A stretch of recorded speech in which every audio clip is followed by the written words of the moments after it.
சிவகார்த்திகேயன் நடிப்பில் AR முருகதாஸ் இயக்கத்தில் அனிருத் இசையில் மதராசி வெற்றி நடை போடுகிறது. 50க்கும் மேற்பட்ட உலக நாடுகளில் 100 கோடிக்கும் அதிகமான ஆகாயம் தமிழ் பார்வையாளர்களுக்கு பேரன்பும் திருநன்றியும். வணக்கம். சென்னை டி நகர் ராஜாபதர் தெரு தான் அவரோட விஜயகாந்தோடைய ரொம்ப கால அலுவலகம்.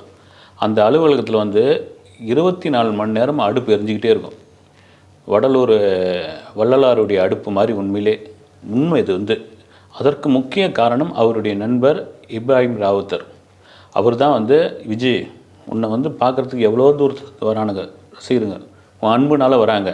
இங்கே சாப்பாடு இல்லைன்னு சொல்லக்கூடாதுன்னு இப்போ கூட அந்த இடம் ரோகிணி ஹோட்டலாக இருக்குதுன்னு நினைக்கிறேன். அந்த ராஜாபதர் ஸ்ட்ரீட்டில் 24 ஹவர்ஸ் நீங்கள் அசிஸ்டன்ட் டைரக்டரு, சினிமாவில் உள்ள ஆட்கள் யார் வந்தாலும், அதுவும் என்னென்னா வாரத்தில் 3 நாள் 4 நாள் பார்த்திங்கன்னா நான்வெஜ் ராஜ விருந்து. அந்த அறிவு என்னடா இந்த ஆள் சம்பாதிக்கிறதுக்கு முழுக்க இதுக்குன்னே செலவு பண்ணுவாருன்ட்டு சீனியரே கேட்டார். என்ன விஜய் கிட்டத்தட்ட ஒரு 50 கிலோ கோழி எடுத்துன்னு போட்டுக்கிட்டு இருக்கீங்க, என்னென்ன வரவனுக்கு பூரா தயிர் சாத்து போட்டுருந்தேன் எப்படின்னா, ரெண்டாவது வரமாட்டான்.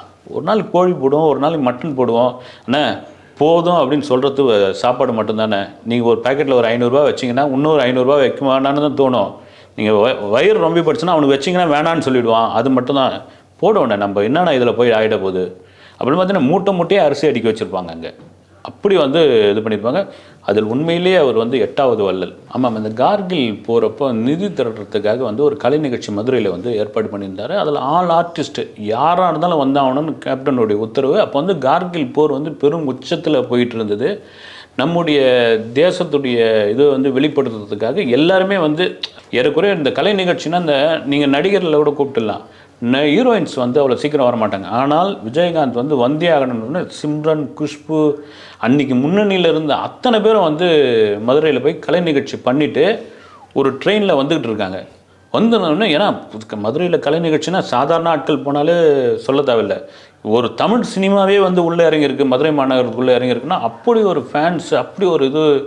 அந்த நிகழ்ச்சியை பிரமாதமாக இது பண்ணிவிட்டு கேப்டன் எல்லாரையும் ஆர்கனைஸ் பண்ணி ஒரு வேஷ்டி தான் கட்டிகிட்டு இருந்தார்.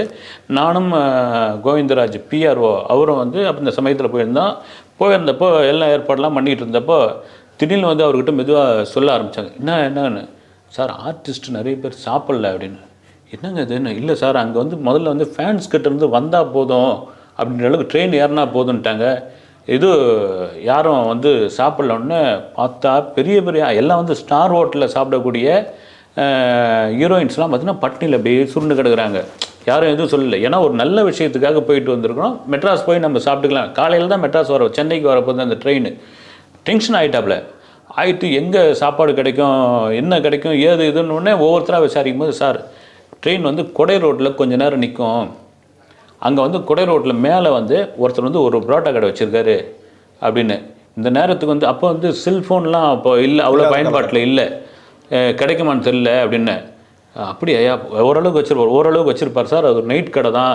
அது நைட்டு ஹைவேல போகிறவங்க வரவங்கலாம் சாப்பிடக்கூடிய ஒரு கடை தான். அது மட்டும்தான் இப்போ நம்ம ஹோட்டல் ட்ரெயின் நிற்குது. ஸ்டேஷன் மாஸ்டர்கிட்ட போயிட்டு ஒரு 15 நிமிஷம் நிற்கணும் அப்படின்றாரு. அவங்க என்னங்க நீங்கள் இந்தியன் ரயில்வேல என்ன நினச்சிங்க, நீங்கள் இது மாதிரி நிறுத்தினா எல்லா சிக்னலும் மாறும், எல்லாமே குளறுபடி ஆகும் அப்படின்னு பெரும் விவாதமாகி அப்போ என்ன பண்ணுறாரு, போய் ட்ரெயின் உள்ள பாருங்கள், எல்லாம் கார்கில் இதுக்காக அத்தனை பேரும் பெரிய ஆர்டிஸ்ட்டு, அவங்க அத்தனை பேர் இங்கே முன்னணியில் இருக்கக்கூடியவங்க, எல்லாம் ஸ்டார் ஹோட்டலையும் ஏசிலையும் தங்கக்கூடியவங்க, எல்லாம் நான் ஏசிலையும் கிடைக்கிற பொட்டியில் படுத்துக்கிட்டு வராங்க, ஒரு சாப்பாடு இல்லாமல் வராங்க. இது அந்த ஸ்டேஷன் மாஸ்டர் அதுக்கான மேல் அதிகாரிகிட்டலாம் சொல்லி, ஆமாம் உண்மைதான், ஒரு நாட்டோடைய இதுவுக்கு வந்திருக்காங்கன்னா உண்மையாகவே அந்த ட்ரெயினை நிற்க வேண்டிய நேரத்துக்கு தாண்டி நிற்க வச்சு, அப்போ கேப்டன் அது சம்மந்தப்பட்ட விஜயகாந்த் சம்மந்தப்பட்ட ஆட்கள்லாம் வேலை ஏறணும்னு நாங்களாம் கூட போனால் ஒருத்தர் புரோட்டா தட்டிகிட்டு இருக்காரு.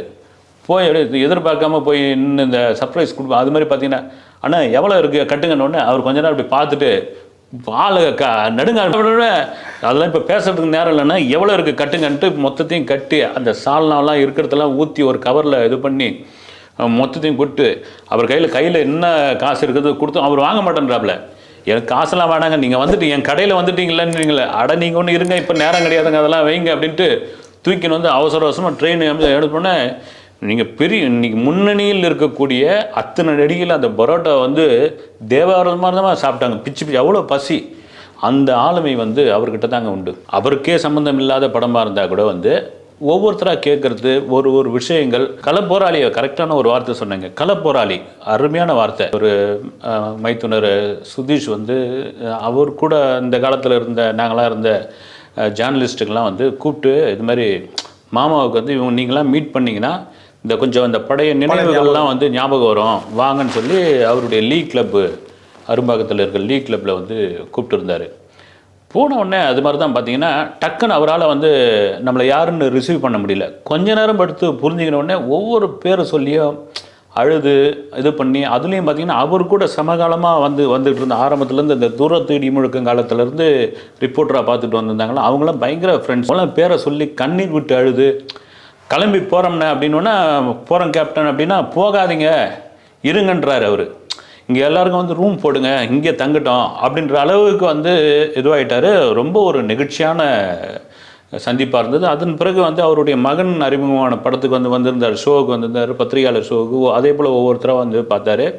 அதன் பிறகு யாரும் வந்து மீட் பண்ணல.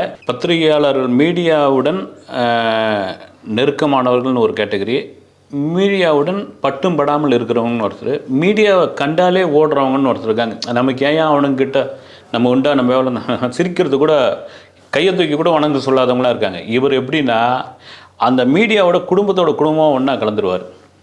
அப்படி ஒரு என்ன சொல்கிறது, ஒரு பாசமான மனிதன். நான் வந்து அவருடைய ஆரம்ப காலத்தில் இல்லைனாலும் அவருடைய மிடில் இருந்து நான் வந்து பத்திரிகையாளராக அவரை மீட் பண்ணியிருக்கிறேன்.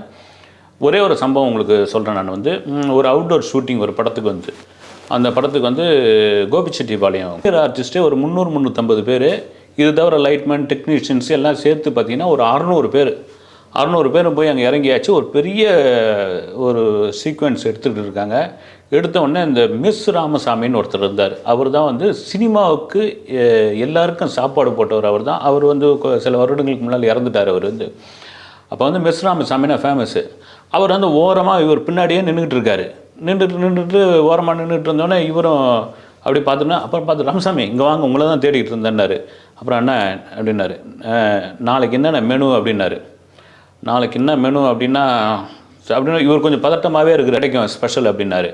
இந்த ஊரில் என்ன கிடைக்குன்னு லொக்கேஷன் மேனேஜர் அங்கே இருக்கிற கூப்பிட்டு இதுமாதிரி கேட்குறேங்க, என்ன இன்றைக்கி இந்த ஊரில் அப்படின்னு, இந்த ஊரில் காடை ஃபேமஸ் சார் அப்படின்றார் அவர். இப்போல்லாம் இந்த ஹைப்ரிட் காடை வந்து அங்கங்கே வளர்க்க ஆரம்பிச்சிட்டாங்க, கூண்டில் இருக்குது. அப்போல்லாம் நிஜமான காடை வந்து கிடைக்கிறது ரொம்ப கஷ்டமாக இருக்கும். ஆனால் அந்த ஏரியாவுக்குள்ளே வந்து அந்த காடையை வந்து அங்கங்கே வளர்த்துக்கிட்டு இருந்தாங்க. இயற்கையாகவே வந்து காடையை வளர்த்து விற்பனை பண்ணிக்கிட்டு இருந்தாங்க. காடை வந்து சாப்பாடு அப்படின்னா இவர் கொஞ்சம் மிஸ் ராமசாமி அரண்டு போய் முகமே மாறி போய் வந்துட்டார். நாங்களாம் போய் என்னென்ன அப்படின்னா, இல்லை தம்பி, ஒரு 10 பேர் 20 பேர் தான் ரைட்டு, கிட்டத்தட்ட 500 பேர் இருக்காங்க. 500 பேருக்கான காடை எங்கே போகிறதுன்னு தெரியல, பிடிச்சிடலாம் ஒன்றுலாம். அந்த இவர் லொக்கேஷன் மேனேஜர், லோக்கல் மேனேஜர், அண்ணா வாங்க நம்ம வாங்கிடலாம் வாங்கண்ணே அப்படின்னு. அப்புறம் என்னடா விஷயம்னு கேட்டால், கடைசி ஜூனியர் ஆர்டிஸ்ட்லேருந்து விஜயகாந்த் வரைக்கும் ஒரே சாப்பாடு இருக்கணும்னு நினைக்கக்கூடிய, அதை செய்யக்கூடிய ஒரே நடிகன் கேப்டன் விஜயகாந்த். 500 பேருக்கு வந்து ருசிக்க, அதுவும் 500 பேருக்குன்னா ஒரு காடை 2 காடைன்னா தூக்கி போட்டுருவார் அவர். கிட்டத்தட்ட தட்டு நிறைய இருக்கணும்.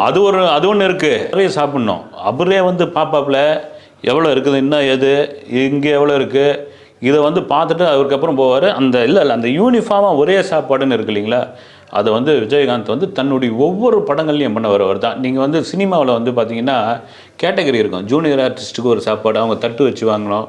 அடுத்து வந்து ஏடிஸ், அசிஸ்டன்ட் டைரக்டர், இவங்களுக்கு ஒரு சாப்பாடு. அப்புறம் வந்து இந்த மிஷன் இருப்பாங்களே, முதன்மை டெக்னீஷியன், முதன்மை நடிகர்கள், அவங்களுக்கு ஒரு சாப்பாடு. அப்புறம் வந்து டைரக்டர், ஹீரோ ஹீரோயின்கெலாம் ஸ்டார் ஹோட்டல்லேருந்து கூட வரும். இப்போ சென்னை மாதிரியான இதுவில் இருந்தீங்கன்னா எங்களுக்கு கன்னிமராவில் வேணும், இல்லைன்னா வந்து பார்க் ஷெரட்டானில் வேணும் அப்படின்னு அங்கேருந்து வர வச்சு கொடுப்பாங்க.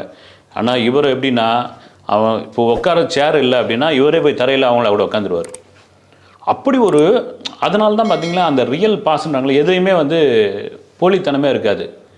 பார்த்துட்டு மிரண்டு போயிட்டோம். நான் அவ்வளோ இதுவும் கொடுத்து, அதாவது வந்து கேப்டனுடைய படம், விஜயகாந்தோடைய படம்னா துணை நடிகர்லேருந்து, டெக்னீஷியன்ஸ்லேருந்து, லைட்மேன்லேருந்து அவ்வளோ ஆர்வமாக வந்து அந்த படத்துக்கு வந்து ஆனால் எங்களை கூட்டுவாங்கன்னு. சம்பளம் அப்புறமா கூட இருக்கட்டும், என்னென்னா 3 வேளையும் சுவையான அருமையான உணவு கேரண்டி. நன்றி, வணக்கம். சிவகார்த்திகேயன் நடிப்பில் AR முருகதாஸ் இயக்கத்தில் அனிருத் இசையில் மதராசி வெற்றி நடை போடுகிறது.